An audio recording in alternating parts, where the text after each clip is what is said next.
الكاف تعاقب الجزائر اليوم بعقوبة خطيرة، 300 ألف دولار بعد تخريب الجمهور الجزائري ملعب مراكش بعد إقصاء الجزائر. صراحة لقد أصبحنا أضحوك أمام المغرب بعد هذه التصرفات الغير أخلاقية من الجزائريين. صدمة وجدل في الإعلام الجزائري بعد أنباء عن عقوبة الكاف بسبب أحداث ملعب مراكش. إيداع المشجع الجزائري المعروف باسم البوال رؤوف بالقاسمي في السجن المحلي العرجات بسلا بالمغرب.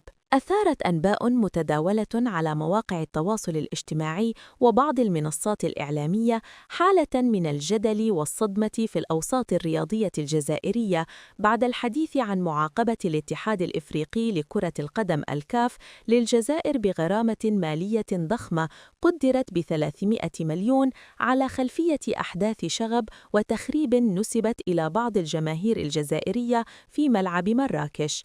وجاءت هذه الأنباء عقب المباراة التي جمعت المنتخب الجزائري بنظيره النيجيري، والتي شهدت توتراً كبيراً بعد نهايتها، سواء داخل أرضية الملعب أو في المدرجات والمحيط الخارجي، ما دفع الكاف إلى الإعلان عن فتح تحقيق تأديبي رسمي للوقوف على ملابسات ما حدث. في المقابل، تناولت بعض وسائل الإعلام الجزائرية الخبر بنبرة حادة، معتبرة أن الجزائر تستهدف بعقوبات قاسية. مصادر قريبة من الملف أكدت أن الكاف لا يزال بصدد دراسة التقارير الرسمية للحكام ومندوبي المباراة، إضافة إلى تسجيلات الفيديو قبل اتخاذ أي قرار نهائي. وتشير اللوائح التأديبية للكاف إلى أن العقوبات المحتملة قد تتراوح بين غرامات مالية أو اللعب دون جمهور أو توجيه إنذارات رسمية، وذلك حسب درجة المخالفات المثبتة.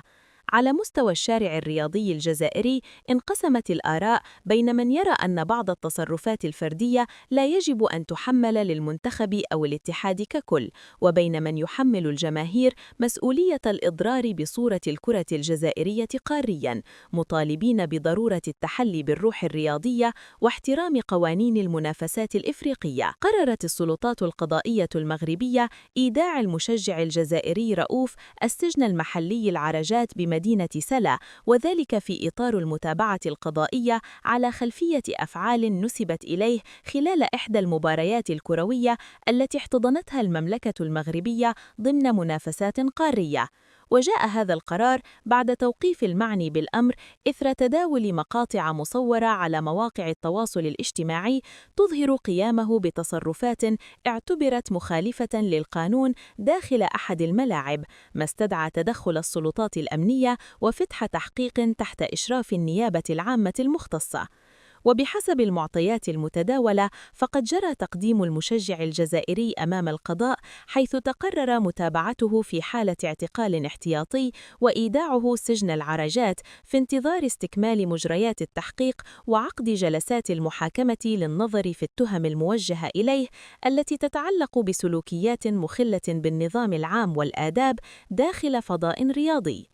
أثار هذا التطور تفاعلاً واسعاً على منصات التواصل الاجتماعي، حيث انقسمت الآراء بين من اعتبر القرار تطبيقاً عادلاً للقانون داخل التظاهرات الرياضية، وبين من رأى أن الواقعة لا تستحق كل هذا الجدل، داعين إلى معالجة مثل هذه السلوكيات بوسائل تربوية وردعية دون تضخيم.